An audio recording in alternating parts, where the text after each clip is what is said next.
Hello and welcome to another episode of Zevo Talks. This month we're exploring the topic of body image and its profound impact on our overall health and well-being. My name is Sarah Keane, Wellbeing Consultant with Zevo, and today I'm really excited to explore a subject that's very close to my heart and certainly one that I've struggled with in the past and not yet quite mastered personally, but certainly do have extensive experience in this area. I spent just shy of 7 years running boot camps and witnessing firsthand the prevalence and intensity of negative body image and self-judgment that so many people experience. And so in this session today, I'll be briefly touching on this subject that affects so many of us in varying degrees, and bring attention to some of the simple ways that we can begin to cultivate a healthier and more positive view of ourselves.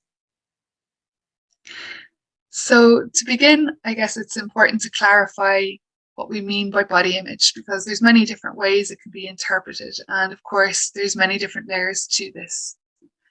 So body image in its simplest sense is, in essence, how we see ourselves. But as we layer up on top of that, it's what we then believe and the stories we create about how we see ourselves. And subsequently to that, how that makes us feel and how it even impacts how we move and present ourselves to the world. And then goes on to affect our choices in daily life, whether it's in relation to health behaviors like nutrition and movement, or indeed social activities, whether we engage or avoid. So body image it's really pervasive and can have a profound impact on how we feel and function on a day-to-day basis. A negative body image is shown to increase our risk of engaging in unhealthy lifestyle behaviors, particularly very restrictive eating or over-exercising and other disordered eating patterns and weight control behaviors. Contrary to this, a positive body image can really serve to improve our sense of self-esteem and self-acceptance and really lay the foundation for a much healthier relationship with others, as well as with these health behaviors like how we move and with our food.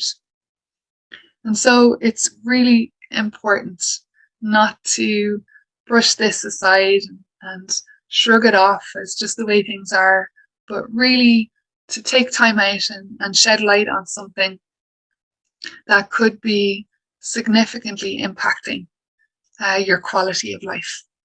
And so over the duration of this short podcast, we're just going to explore a few little red flags around what may indicate that your body image is not so positive. And from that, then we will begin to look at ways that you can begin to cultivate this healthier view of yourself, going through 10 quick tips. But first, we'll really kind of dive into the heart of the issue.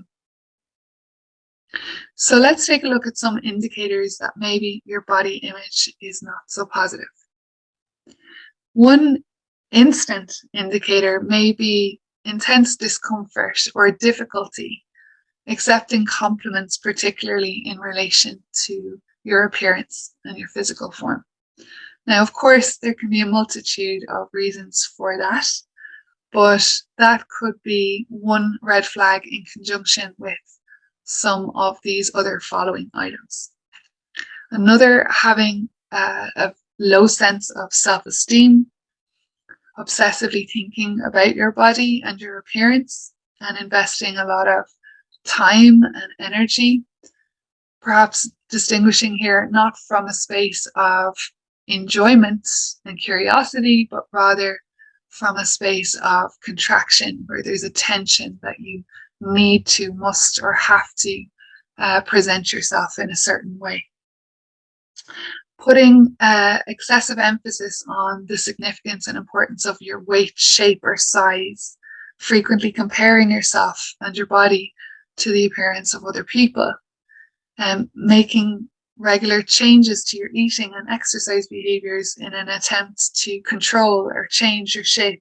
Again, not from that space of enjoyment and curiosity, but rather from that kind of tense, contracted space of necessity.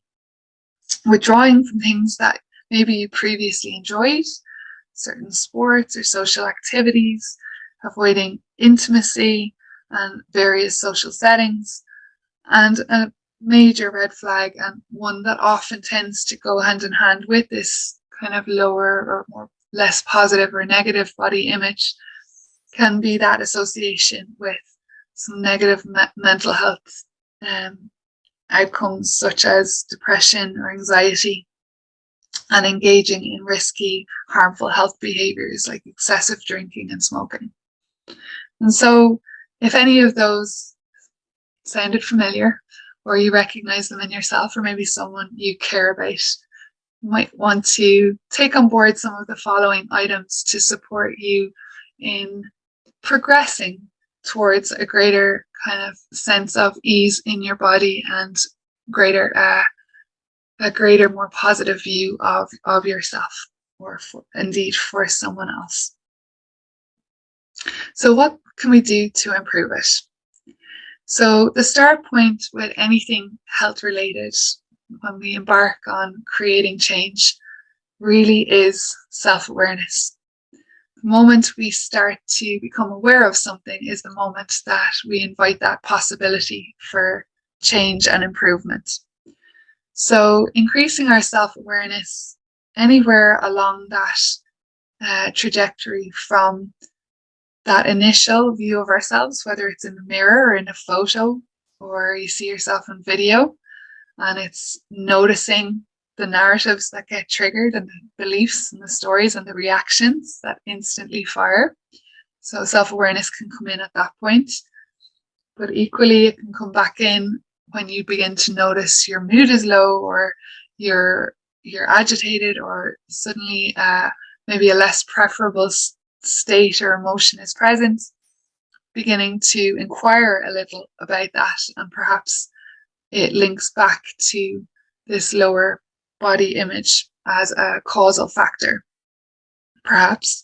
And then also, when you notice you've gone into default or conditioned behaviors, and it could be in terms of, again, in relation to how you're exercising or eating, and you might suddenly notice that you're acting in a default way, and bring your self-awareness into that point and begin to question, okay, well, why am I doing this the way I am? So self-awareness can come into play at anywhere along this kind of line of connection. But the moment we bring in that awareness, the next step really is cultivating this capacity to be present with what is there and notice. And if, as I said, you're looking at your reflection, it's noticing what the beliefs and the judgments may be.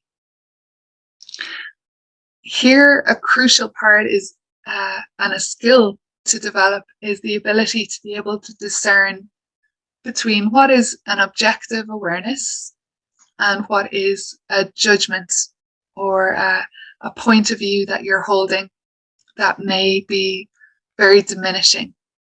And I'm going to use the example of body weight here, because I think many people can relate to this. So an objective awareness may be that there is 2 kilos of excess body weight residing around the midsection, okay, around the belly and hips. And if we want to get very technical, we could call it adipose tissue. So that's an objective awareness. A judgment is, I am so fat. And this is a default that many people typically will gravitate into, where we process and translate an objective awareness into a point of view and a story very rapidly. It moves through many filters, and before we know it, in a blink of an eye, we have come up with a conclusion. The issue here with identifying with the what is observed. So I am so fat is that identity piece. Suddenly that becomes enmeshed with who you believe you are.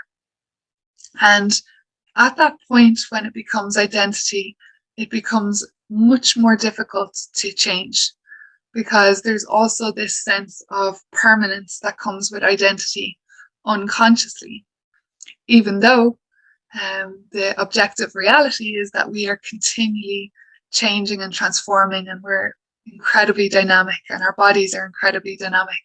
And there's a huge turnover of cells, and they turn over at various rates. Different tissues have a turnover of different rates, but the whole body is, in essence, continually recreating ourselves. So who we are and what we are, and physically, mentally, and emotionally, is incredibly dynamic. And yet there can be an unconscious tendency towards a static sense of self, a static and kind of stagnant sense of identity.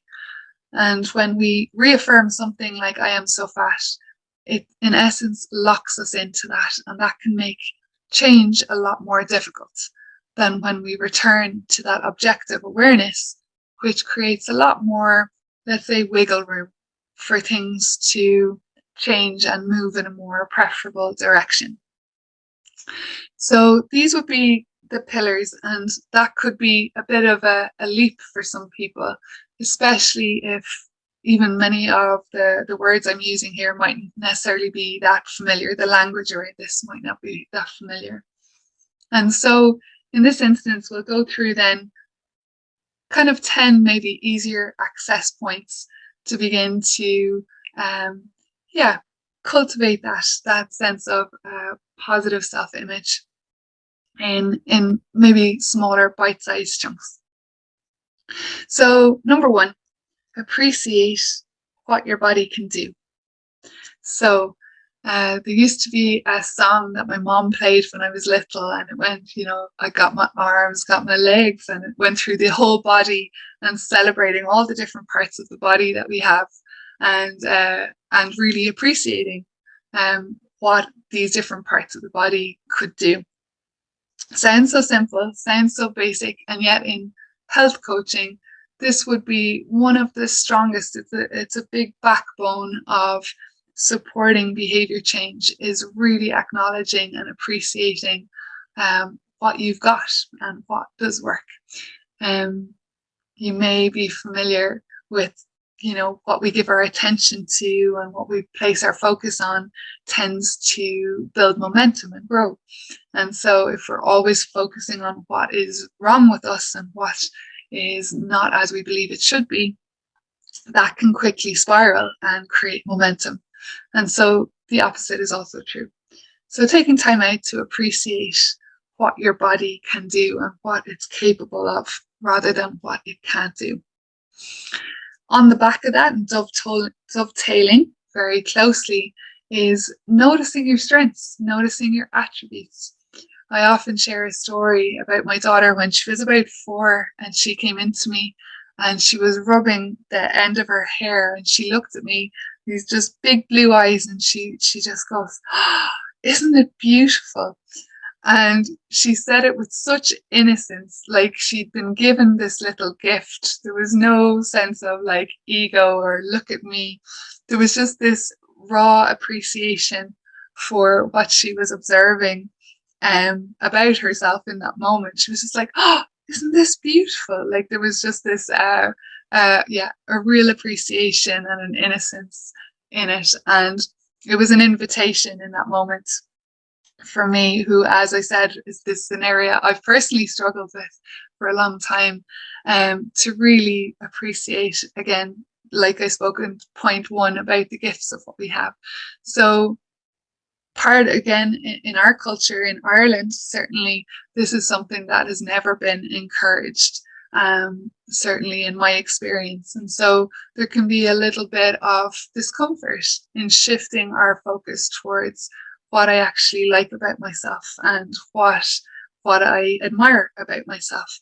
And yet it can be, when done from that space of innocent appreciation, can be just such a nourishing and nurturing practice. So that might be something to explore.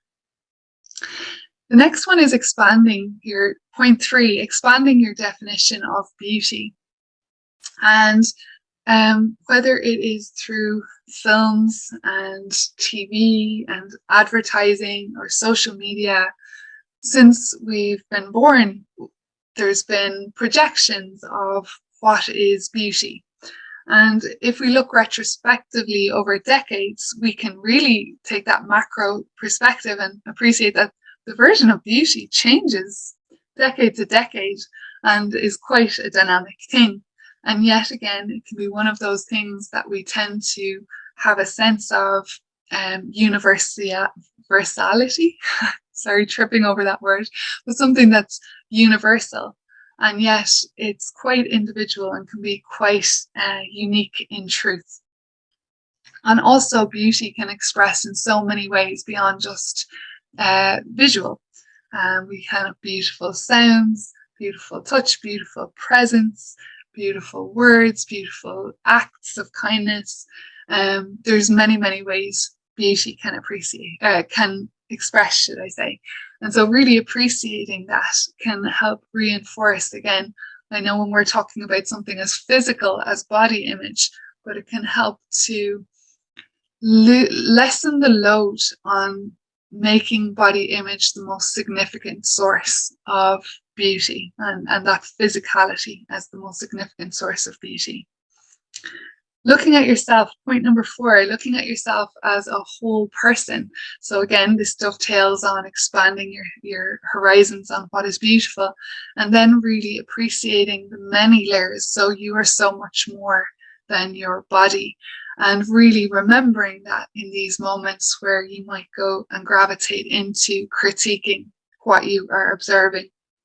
And in that space, reorienting your focus again once more towards maybe some of your gifts and capacities and your big heart and your capacity to feel and to create and the many different layers and dimensions there are to you as an individual.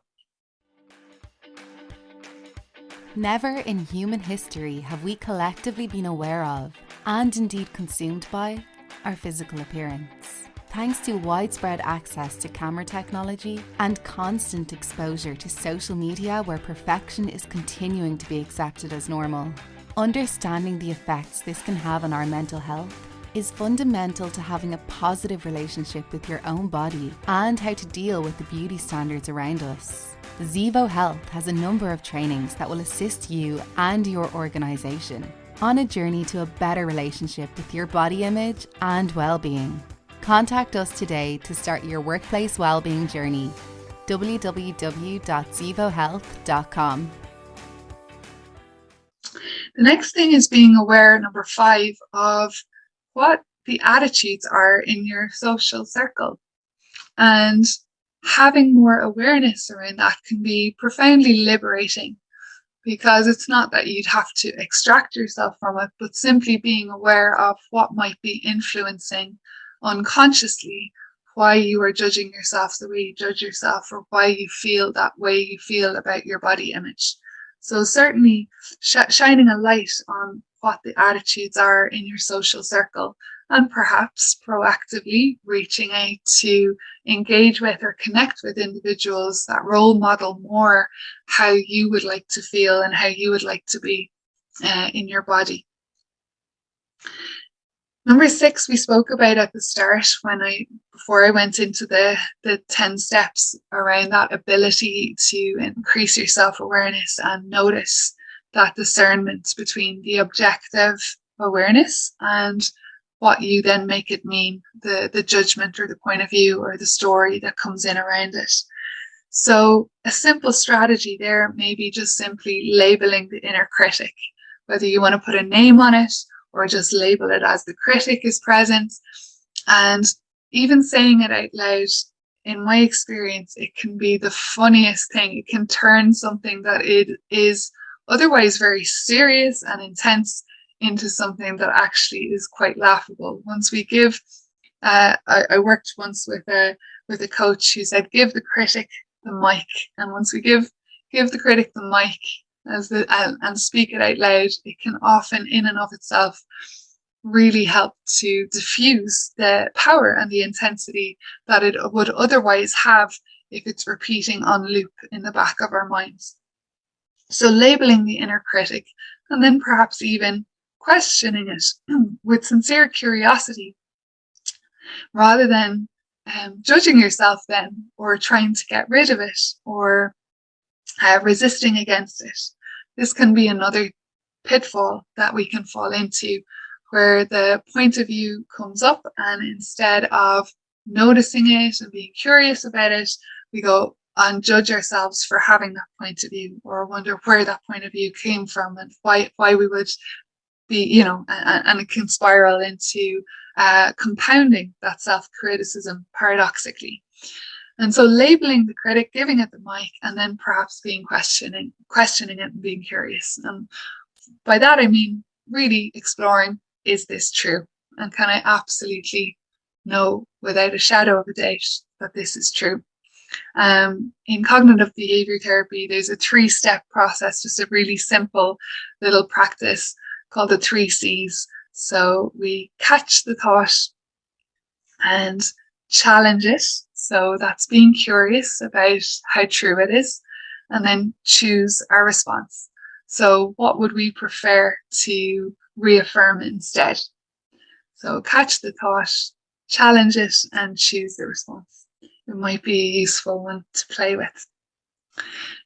On the back of that, step 7 is reaffirming your preferences. And so for the individual, if we go back to the example, who may notice that there's 2 or 3 kilos of excess body weight around the core, around the midsection, reaffirming the preference rather than gravitating into the self-judgment. So I notice that there are 3 kilos. My preference is that I reaffirm the new body weight, or whatever the preferred outcome may be, that it's muscular and toned when I feel my hips. Whatever, that's just a tiny example, but you can play with this in a way that maybe is more accessible and relatable for you. But reaffirming the preference rather than spiraling down into the conclusion is the invitation there. Point 8, wearing clothes that make you feel good. So some of you may have direct experience of putting on an outfit and looking 10 pounds heavier, 10, whatever the equivalent in kilos. So I know back to Ellie, my daughter got an outfit for Halloween last year, and it was a really fluffy kind of sheep quality, like woolly jumper and woolly leggings to match. And quite literally, when she put it on, her body doubled in size, and we had a great laugh about it. So it is important to just have, again, that awareness around what we wear and how we wear it, how profoundly it can impact on that image we have of ourselves. And there's a whole industry built around helping people to dress in ways that really help them to feel good about themselves, irrespective of their size and shape. And so again, it might be just the easiest access point out of this 10 points that I've discussed for you today. And that helps you build momentum then towards exploring maybe some of the others. For other people, maybe this isn't quite the level to work on, but it's just sharing some simple ways to enhance how you feel. Point 9, viewing media and imagery through a new lens. So really, really becoming, again, more self-aware, except more aware around the impact that media is having on you, and noticing more about the subtle messaging that may be in imagery that's presented, particularly in advertisements or perhaps in movies, and also being aware of influencers and those who present themselves in social media. And as we mentioned at the very beginning, the prevalence of the use of filters and touching up photos, and really bearing in mind and being attentive to the fact that you're not comparing yourself against something that is a complete illusion. So enhancing that media awareness is another route to notice. And then lastly, point 10, being kind to yourself, self-care. And this sort of loops back to point 1, appreciating what your body can do, and really noticing then almost like little self-rewards. How can you nourish and nurture your body as it is today? What nice thing could you do for yourself that you feel better in your body? And whether it's a foot rub, or a nice lotion or oil for your skin, or a hot bath, or a nice walk out in nature, exploring, and even perhaps having this in the back of your mind as a question to ask yourself, what can I do for myself today to nourish my body? How can I take care of my body today? And the reason I share this as well as point number 10 is because oftentimes the very opposite gets triggered when we do go into judgment of ourselves, and the body can be then neglected and almost, for want of a better word, but in ways, abused. And so this helps to switch that pattern. If you found that perhaps when you don't feel good in your body and your body image is low, and then you reach maybe for comfort foods, for example, and it perpetuates that cycle then of feeling bad about yourself, and continues to loop. So being kind to yourself, acts of self-care. And I know self-care sometimes is an overused term. For some people might feel it's a bit overused in ways, but maybe reframing it in a way that actually resonates. Like, what could you do for yourself today that would feel amazing? What could you do that would be enjoyable and might only take 1 or 2 minutes? And whether it's even a relaxing visualization, or a little bit of breath work, or making yourself a lovely, delicious cup of herbal tea, or some nice soothing drink, and just exploring ways on a daily basis to be kind to yourself.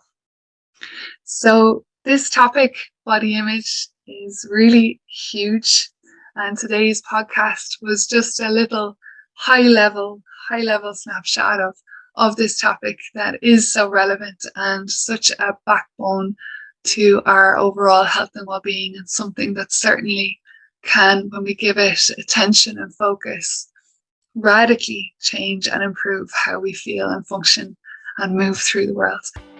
So I hope you've enjoyed listening today, and we'll leave with 1 or 2 little ideas to maybe experiment with and explore.